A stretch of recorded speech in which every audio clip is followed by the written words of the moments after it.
going to take a minute to go through a couple quick reminders before we get started and not begin until we hit that 12:25 mark. For those of you that are joining us on Zoom, as a reminder, if you have a question, please use the raised hand function. For those of you that are in the room with us, as a reminder, if you haven't already, let's go ahead and mute or turn off any electronic devices. As part of the digital media hub of the NCAA, transcripts are being provided by ASAP and video, thanks to Hammond Communications. Another reminder, no video is allowed to be taken in here, only photography. And the way that we will go through this morning's, this afternoon's press conference is once we do introductions, we'll get an opening statement and then we'll entertain questions. So with that, it's my pleasure to welcome the University of North Carolina head coach, Courtney Banhart. Coach, when you're ready, an opening statement, please. Yeah, well, it's good to be back. All the Greensboro people have always been so kind to us. Anyway, there's not a lot of coaches that are still getting to prepare their teams for challenge. And it's an understatement how grateful I am to be in this position. I know very well that I haven't made one shot, I haven't had one assist, I haven't gotten one rebound. But my team has done a lot of all those things. And I'm certainly looking forward to leading them in this next opportunity, which is against a very, very good South Carolina team in a great venue. So just real excited to be here. Fantastic. Let's go ahead and begin our question and answer portion. Again, we've got a microphone over here. Make sure I see your hand. We'll get the microphone to you. Please give us your name and affiliation, and we'll get through as many questions both in the facility as well as on Zoom. So we're going to start right down here in the front middle on the first row. Gabe Ebram, her Hoop Stats. Coach, after the Arizona game, you talked a lot about 5-on-5 basketball and making sure that you did that. I think Miami did a similar strategy, in their last game. Do you take a lot away from that last game? And how have you still been harping on that 5-on-5 idea? Yeah, I mean we've been 5-on-5 all year. That's the beauty of our game is it's one of the very few sports, if only, that you play both sides equally. So to be playing late in March, you've got to be a two-way player and a two-way team. So as much as we have to focus on ensuring that we make South Carolina's job to score difficult, we also have to generate good looks for ourselves on offense. So we're really breaking the game down to both sides of the ball and putting ourselves in the best position versus a very good team. We'll take our next question from the middle here in the fourth row. Pete Iacobelli, Associated Press. Courtney, obviously you've watched tape of South Carolina now. What's going on with their defense there? Is it just they seem to be playing at a different level right now? Yeah, I mean they're just playing with great energy. I mean their bigs are meeting screens. They're playing out in the perimeter more. They're using your length. They're shrinking the court with their length and size and physicality. And then their guards, I mean, they're getting right on your hip and making things difficult, both with the ball and without. So yeah, their defense is, with how it's so easy to talk about their athletes. It's so easy to talk about their spurtability. It's so easy to talk about, Aaliyah Boston. And you're right, their defense is underappreciated. They're great on that end as well. It's one of the great teams in women's basketball. Take our next question from right here in the middle, second row. Lindsay Gibbs with Power Plays. Coach, last time you were in Greensboro didn't quite go as you wanted. How did you regroup with this team and to get ready for the NCAA tournament, make it back to Greensboro for the There you go. Yeah, I think the last time we were in Greensboro, we were playing against another top 25 team who played really, really well, and we really didn't. So what we did is we showed, the defensive breakdowns in particular. I thought we played with the least accountability we had played all year. And after the game, I had told them, that it's the only time all year that I thought we beat ourselves. And that's a sign of a very, very good team. And that the next time we play, which will be against somebody somewhere, which ended up being SFA in Arizona, we're not going to beat ourselves. It's going to take a very good basketball team to beat us. And they responded. It has nothing to do with Greensboro. I have great affiliation with Greensboro, that we didn't play well. This particular team just didn't play well the last time we played here. But that was more to do with, I don't know if it was fatigue or if it was eyes ahead to the next thing, which was possible. At that point, we knew we were really in that host or not host hunt. And yeah, we just weren't focused on the right things, but we got back to where we needed to be. Take our next question all the way to our left. Hey, Matt Dowell with Watch Fox in Columbia, South Carolina. Coach, I'm interested. It's interesting because you guys were the last second-round game to be played, but the rest of the region won their games on Sunday. So I'm just wondering, what has rest and relaxation been like and recovery been like for you guys when everyone else has kind of had a 24-hour head start? Yeah, it's a great point. We were the last game of the second round, and we're the first game of Sweet 16, and we had a 3,000-mile travel day in the middle of that, right? So rested is, it's very rare you get to talk about inexperience being an advantage, right? So everyone starts COVID seniors this year. I start 4 COVID freshmen, and maybe that's a good thing because they don't seem quite so tired as I am. But we didn't leave until Tuesday morning, which allowed at least try to keep their sleep schedule as much as possible on target, and allowed us to use the full day of travel as a work day. But we were not home 24 hours. So thank God for industrial laundry machines and the fact that this is the same outfit I wore at some point last week, right? So we just went laundry and then put stuff back in our bags. But yeah, it's interesting how that worked out. I don't think it was anyone's intention, but we've gotten a very short period of time to rest. So that might be a good thing because we don't have to reset. We're just like still going. So it's instead of a Thursday, Sunday ACC week, it's a Monday, Friday ACC week. Go right across the aisle here. Hey, Coach Eddie Hughes, Spectrum News 1. Being that you guys are very familiar with Greensboro, is that an advantage, disadvantage, or, with everything like what you just mentioned, the quick turnaround, does that help you out because you don't have to go as far and you're familiar with the area that you're playing in and the arena you're playing in? Yeah, I hope it helps us that we don't have to reset, right? That we're kind of literally, I feel like I could be in Tucson still. I'm not exactly sure where I am. So that in terms of being in Greensboro, I'm not sure it's an advantage quite yet because my clock is still working. But we've shot on these rims before.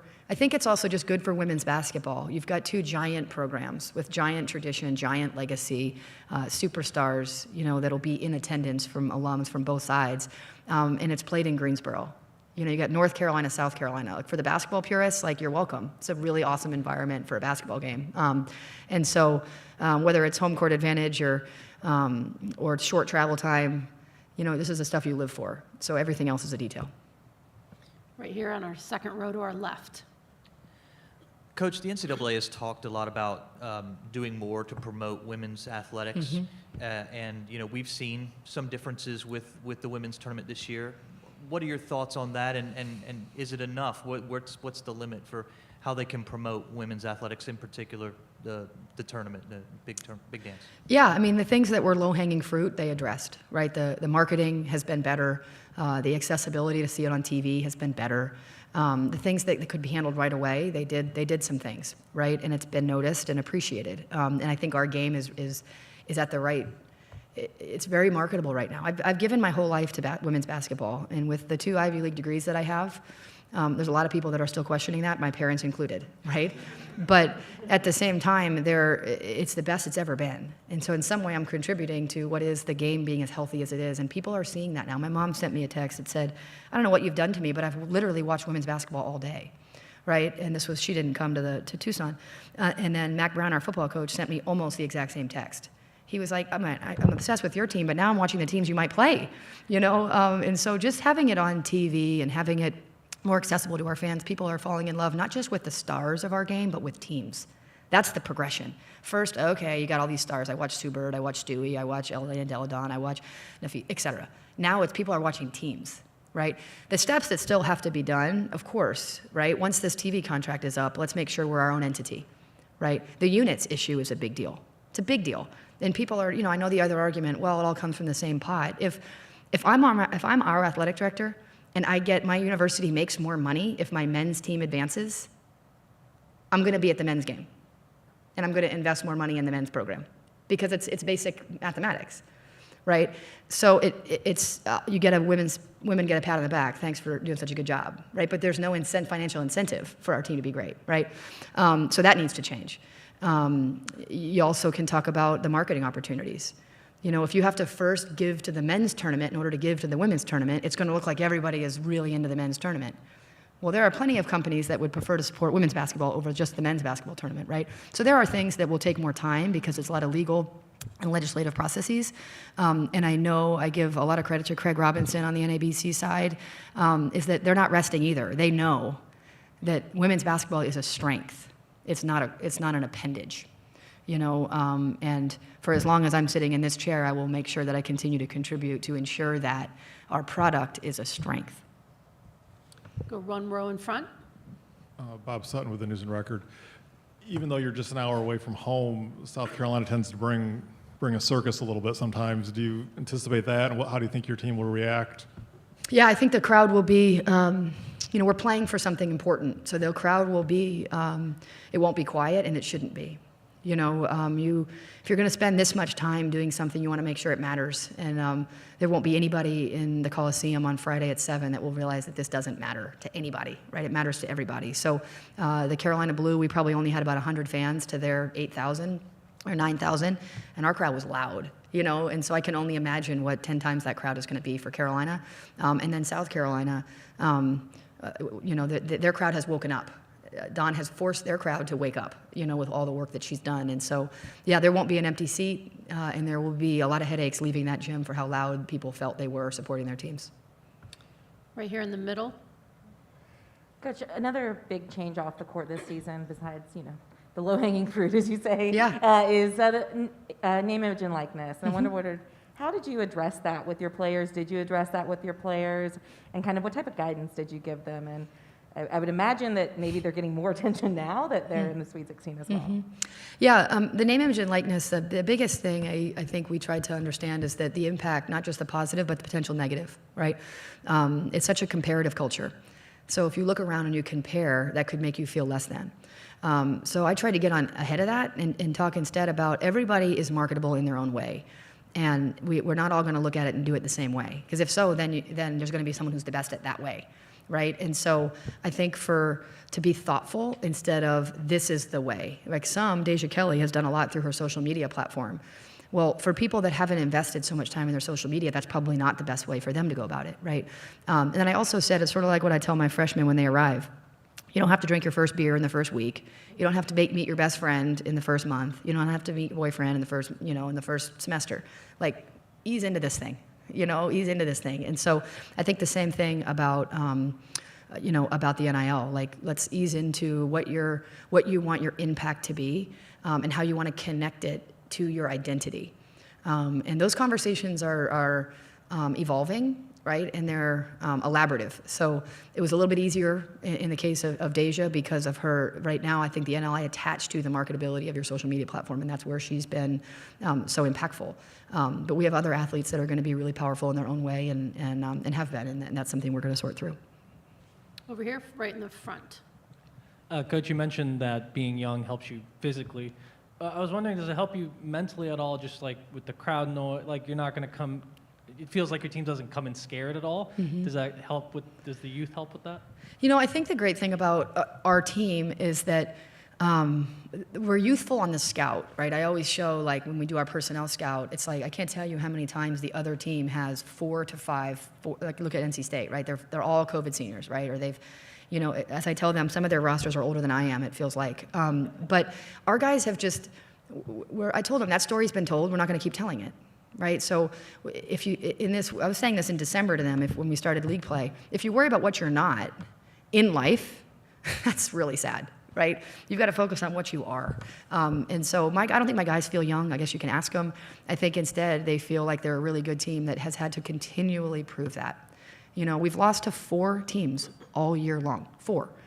And one of them is a 1 seed. We lost to them twice. And then we've also beaten a 1 seed. We've not lost to anyone outside of the top 25. We've beaten, of course, plenty in the top 25. Our margin of victory is 6th in the country. We're a really good basketball team, and we felt like we wanted to show that if we went undefeated in non-conference. We wanted to show the league that. We felt like we did show the league that. We were picked 7th and finished 3rd. And then we thought we'd be hosting and weren't, so we had to prove it, and had to prove not with I told them, 1-point win doesn't get you anything, right? You got to go hammer. And they did that, right? So this is just a really good team. And so, yeah, they're young. The good thing is I don't think they're worried about what they're not. I think they're focusing on what they are. Good time for 3 more. We're going to start back here. Courtney, you mentioned you guys are here, Creighton's here. You talked about the growth of the game. Maybe 10, 15 years ago, all these regionals would have been 1, 2, 3, 4. Totally. What does that say about where this sport is going, that there can be a couple of, teams who weren't expected to be here still playing. Yeah, when the brackets came out, I thought it was going to be my current team and then my past team, Princeton, both of us in the Sweet 16. I think for Creighton and some of these mid-majors, it shows that basketball has just never been in a better spot. It's hard to win in March, and there's way more better teams than when I was getting into the game. And there's just, all you can do is prove it. And then in terms of us, I don't really put ourselves in the Creighton category because, again, I don't know how we're not a 4 seed. I don't know how Notre Dame is not a 4 seed. I just don't get it. I think part of it is actually the transfer portal has made our media and our voters have to work harder, right? I mean, there were voters that never saw us play, and they're voting for the top 25. That's not okay, right? And they're voting because that all kind of matters. So I think people are looking at like, well, I saw them last year. Well, our team is totally different. And with the transfer portal, so is Louisville. And so is et cetera. So I think this whole transfer portal, people keep talking about how it changes your roster management. It actually means your media has to work way harder to get it right. Last question right here on the end. Clary Goodwin, WGHP. Coach, this is a little bit of deja vu for North Carolina. North and South Carolina met in 2015 in the Sweet 16. Tar Heels lost by 2. I know you weren't the head coach then. No, we were 30-0 at Princeton that year. I was focused on what I was doing. I love it. Gotta stay focused. But this year, what's Yeah. the key to being the underdog, taking on a top seed, taking them out of the tournament? I think it's the concept of you don't have to beat them 10 times. I think that there's sometimes I think we would have beaten Arizona more than we lost to them. But it doesn't matter for South Carolina. We just got to beat them once, right? We scrimmaged them to start the year, so we've gotten our hands on them a little bit, and we've seen them, and we've been up and down against them. And so, but you guys wouldn't believe a word I said if I came up here and told you I don't think they're very good. It's an excellent team, and they're a testament to the growth of our game and what Don's done. And we're excited for the opportunity and a chance to show how good we are too. Our game plans will be curtailed to our strengths. And as will theirs be. I know Don well, and I know our staff well. They don't think we're bad, so they will be prepared for this game. I know that. And so what a great opportunity and what a great experience for the fans, the media, and the country. Thank you very much. Have a Thank great you, Amy. afternoon. All right, thanks, guys. We'll take just a couple minutes here, reset, and we'll be joined by North Carolina student athletes.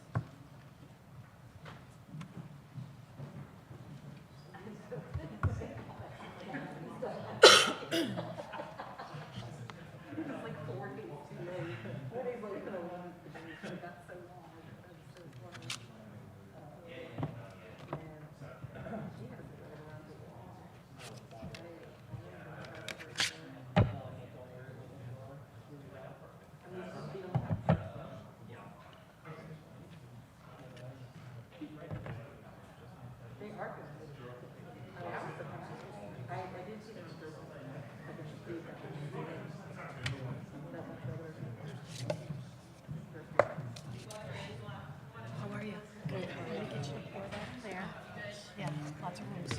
Let me get you to pour that in there. Okay, and I'll get you a glass. You want a glass? Yes, please. All right. Thank you.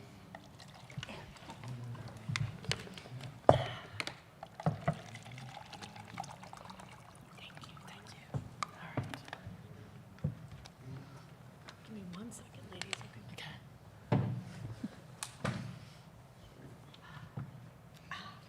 All right. We're going to go ahead and get started here in a second. As a reminder, once I do introductions, we will go ahead and entertain questions. Got about 15 minutes. We'll take all the questions that are here inside the auditorium first, and we do have an audience on Zoom. If you have a question, please use the raised hand function. And we will go ahead and do introductions here. I'm pleased to welcome to the dais University of North Carolina student athletes, Alyssa Usby, Carly Littlefield, and Deja Kelly. Questions? Start right over here on the far left. As a reminder, let us get you the microphone, give us your name and affiliation, and who your question is directed to. Aaron Beard with the AP. This is for anyone who wants to answer it. You've played in this building before, so there's familiarity to it. How much value is that when you're going into a tournament and at least you have an understanding of what it's like to play here? Everything from sight lines to the comfort of knowing the locker room even. Deja, let's start with you. I think that's super valuable to us because, we know the gym, we know what the basket feels like, or how to shoot in the basket, the locker room, just the whole atmosphere. We're familiar, so I think that definitely helps. So it won't take us too long to get used to it once we have shoot around. Carly? Yeah, I just echo what Deja said. I think it also is valuable that the result we got here last time isn't what we wanted. So we're kind of coming out here with a little bit of a chip on our shoulder. I will also say that having to bus here, just 1 hour quick trip, was very valuable. We had a long trip to Tucson, so that was really nice to be closer to home. Alyssa? I think a great thing is being close to home because we can have all of our fans travel out. And so I'm sure it'll feel just like a home game, which in a lot of cases it is a big advantage. We're going to take our next question from right here in the center, first row. Gabe Ibrahim, Her Hoop Stats. So, Coach just mentioned like you guys have had to prove yourselves over and over again. I just wanted to hear from you guys, like, how do you feel about having to prove yourselves and kind of people doubting, your stats, your performances this year? Alyssa, you start for us this time. Yeah, I would say that when we accomplish something like making the Sweet 16, people are surprised, like, oh my gosh, great job. And we're kind of like, yeah, we knew we could be here. We knew how good we've been since the summer. And so now we're just waiting for other people to catch on. Carly? Yeah, I come from that mid-major background, so I've always kind of had that chip on my shoulder, underdog mentality. So I enjoy it, and I think it drives our team even closer together and to work even harder. Deja? Yeah, just to piggyback off of what they both said, we definitely have been playing with the chip on our shoulder all season. And to see people now be like, oh, Carolina, y'all are actually good. Y'all made the Sweet 16. It's like, no, we've been good all year. And like Liz said, we've had that mentality to where we knew that we could make it this far. And we're really grateful to be here. But it's like we've been this good all season. So for people to finally catch on, that's cool. But for the people that have been with us all season, shout out to y'all. Go next, back on our left on the aisle. Eddie Hughes, Spectrum News 1. Coach just touched on you guys kind of regrouping the last time you played here and you lost in the ACC Women's Tournament. What was that like for you guys, and what went into the regrouping before you guys started the NCAA tournament? Carly? I think it was just a good time to refocus. Obviously, it was the beginning of March. That one hurt a little bit because we believe in ourselves, like Deja just said, so we thought we could make a deep run. So I think that was just a good time for all of us to come back together, refocus on the greater plan, get to Sweet 16 even further. So that's what it was like for us. Deja? Yeah, I would say the same thing that Carly said. We did not like the outcome the last time we were here at this gym, and I think that was motivation, especially during that week and a half of practice we had before the tournament, before the March Madness tournament started. Just to know that we could do so much better than that. We could play so much better, work even harder. So I think that was definitely motivation going in this tournament, and it shows. Anything to add, Alyssa? Yeah, although we hate losing, I think that loss was necessary for us to take a step back, take a breath, and remind ourselves of who we are and what we're capable of, and which has propelled us forward pretty far already. I'm going to go right down here to the second row on our left. Chris Peterson, WXII TV. I don't know if y'all realize this, but North Carolina is one of only 3 schools to have a women's and men's team in the Sweet 16. So for whoever wants it, what do you think that means about basketball at the University of North Carolina? What does it do for the school? Let's go back to you, Deja. It means so much. It means so much to us as a university. I think just as, in the athletics program, I think that's huge to have both your men's and women's basketball team in the Sweet 16. That just shows how much work we put in. And then it also shows how much we support each other. You see everyone is just like, congrats to both the men and women's, like we're receiving the same amount of support. So I think that's pretty huge, especially for us as women, because, it's been known as like the men's basketball school for a while. So for them to see that, the women's team is just as good, and that we're both thriving and we've been thriving all season, I think that's huge for our university. Alyssa, anything? Yeah, it's been a special moment to share with our men because we're pretty close with our men's team. So it's really nice to share in that commonality of that grind that we've all been on for so many years of our life, and especially at the collegiate level where it takes another big step up. And it's just really cool to be able to congratulate them on a similar award, similar step in the tournament that we've been taking. Anything to add, Carly? I'll just echo that it's surreal. I don't think it's truly sunk in yet that we're both in the Sweet 16. But I'll just say when Coach was recruiting me the second time, she said, come on down to like college basketball heaven. And so she was right. It's college basketball heaven, 2 teams in the Sweet 16. Go right here to the middle on our left. Bob Sutton with the News and Record. Deja, why do you think it took so long to kind of stop flying under the radar? You mentioned you guys knew all along that things were in good shape. I think the main talk was, people didn't know how we would do in the tournament. I think that was kind of the talk all season for us, and we were just like, we'll just keep. We kind of just kept our heads down and just kept pushing all year. Just kept trying to prove, what we were about, how we were playing, how good we are, but never really letting it phase us, never really letting it affect us. And we were like, we'll just show them, once March comes. And so we were really excited coming into this tournament. I think that was definitely motivation for us to kind of just, on this huge national stage, to finally show people what Carolina basketball is about. And like I said before, for people to finally catch on is exciting. And it's like, but we've been doing it all year, so. I'm going to go to AB over here on the aisle. This is for Alyssa. Obviously, with what Courtney pointed out, that you guys have only lost to 4 teams, you've beaten a 1 seed. Confidence isn't a problem for this group. Is there extra confidence gained from winning on the road like you did last week, or is it just more of the same and it doesn't really change that part of it? I think it's extra confidence going on the road because we flew across the country to play a team that was ranked higher than us at their place with all their fans. That's the most fans we've played in front of all season, and mine and Deja's career here at Carolina. So that definitely boosts the confidence. So we're coming in high to this next game. Go right here in the middle, second row. Hi, Lindsay Gibbs with Power Plays. I wanted to ask a little bit about off-court and the name, image, and likeness this year. Deja, obviously you had a big social media platform and have really taken advantage of it. I'm curious what your approach has been when looking for deals and accepting deals. And Alyssa and Carly, also with you two, just how, without coming into the season with that big of a social media platform, how have you approached NIL and what are you looking to gain from it? Deja, start us off, please. I would say my approach is just performing on the court. I think a lot of that comes with your basketball performance. So I really, my agency has done a really good job of not letting the two intertwine and not let it distract me from my play.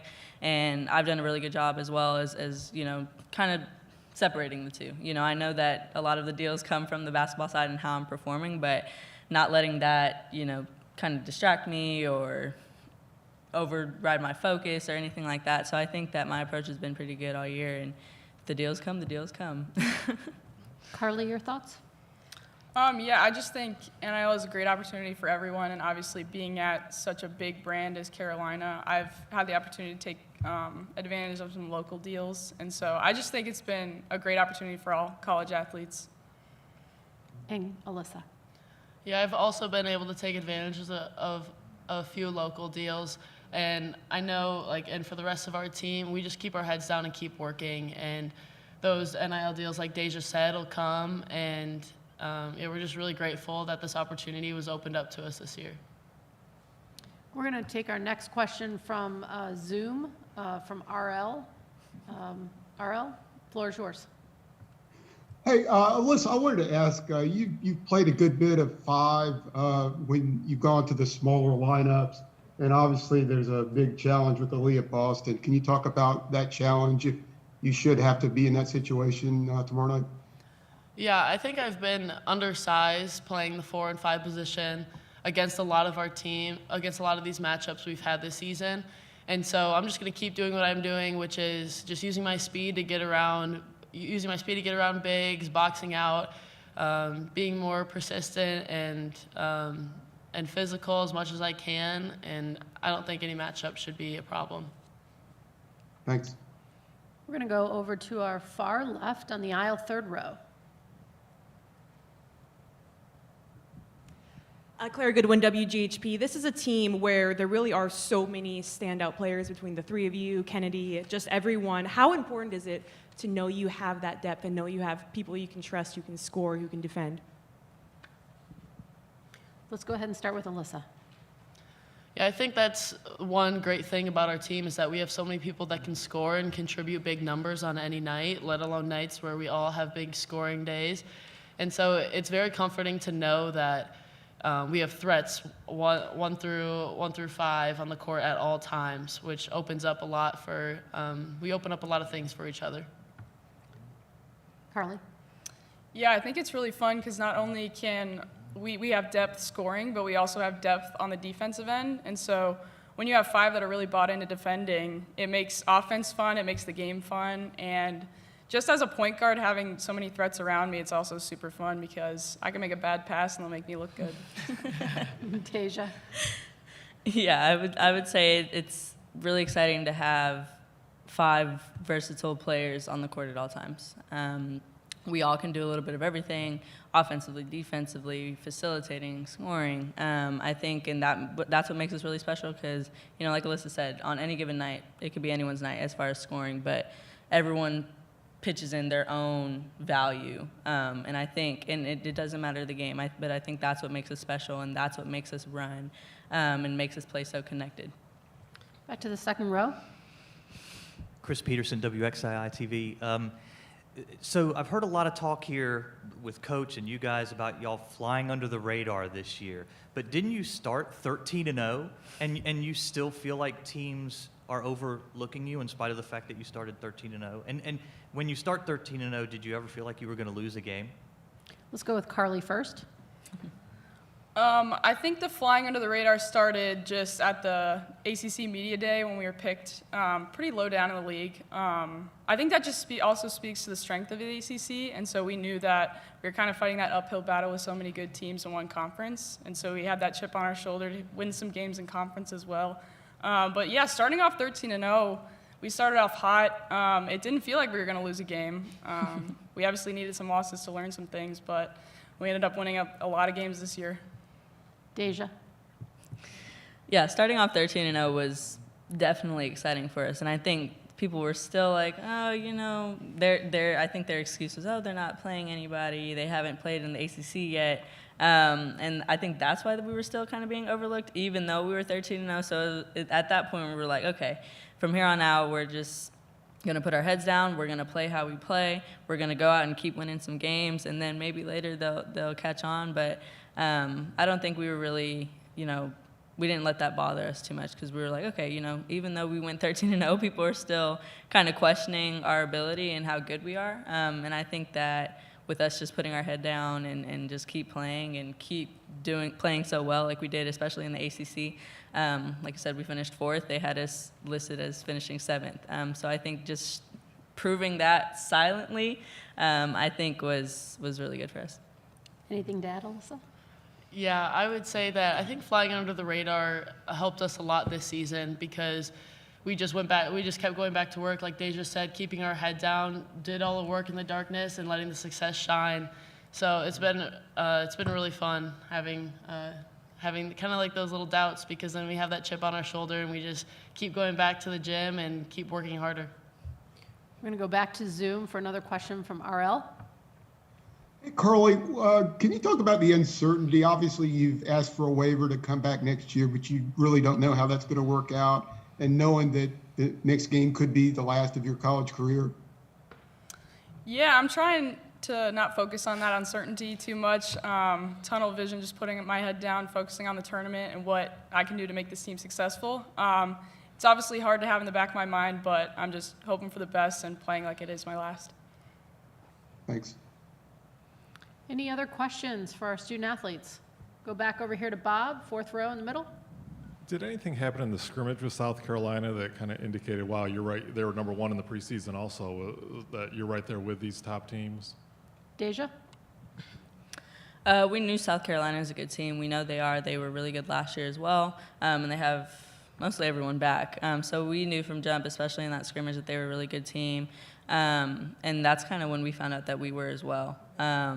I would say, I don't think we can give too much detail on that, but I would say just knowing that we can compete with anybody in the country and just having that mentality going into this game as well. We know that they're a good team, but we are as well.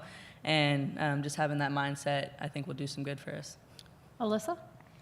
Yeah, I think that scrimmage was a launch pad for our season because that was our first real test, and we showed up to play. So that's why I'm more than excited for this game tomorrow night. Carly. Yeah, I think getting that kind of competition so early in the season, I mean, that was back in October, it was our first scrimmage. I think that just set us up to stay hungry all season because we saw what the #1 team in the country looked like, felt like playing against, and so that really kept us hungry all season, and I think, like both of these two just said, we're all very excited to get to see him again. We're going to go to another question on Zoom from the New York Times. Remy, please ask your question. Hi guys, congratulations on making it this far and best of luck this weekend. Just wanted to follow up on Lindsay's question about the NIL stuff. Do you guys feel any new pressure this year, especially on such a big stage, maybe in the way you think about how you present yourself to the world? Are you doing anything different, especially now that you're entering the Sweet 16? Alyssa? I wouldn't say for me personally, there's not as much pressure. Obviously, I can't speak for the rest of my teammates, but I haven't had a lot of big NIL deals, just like some local ones. And my goal of my college career isn't as focused on building a brand. I just want to have a fun career and just play with my teammates and play with my best friends. So if those deals come, like they just said, like those deals will come. Carly. Yeah, I guess I'm just trying to keep that on the back burner and just focus on going out and having fun, playing the game that we can play. I guess the only difference is that there's a lot of photographers at these games, and so I've enjoyed getting to see like a lot of pictures after the games and posting some of those, so I guess that's one of the things I'm doing differently. Deja. I would say it's not really anything different, not a lot of pressure. Because at the end of the day, it all comes from basketball. So I think as long as I'm just staying focused on helping us win some games, I think that the deals will come. And I'm not really focused on specifically what deal I won and if I'm going to do this certain thing to get it. Like, it's just I'm just going to be me, authentically me, and just play hoop and go from there. Thank you all very much. Enjoy your afternoon. Thank you. Thank you. As a reminder, the ASAP quotes as well as the video from Hammond Communication is available on the NCAA Digital Media Hub. We will be back here for Iowa State news conferences at 2:05. Thanks.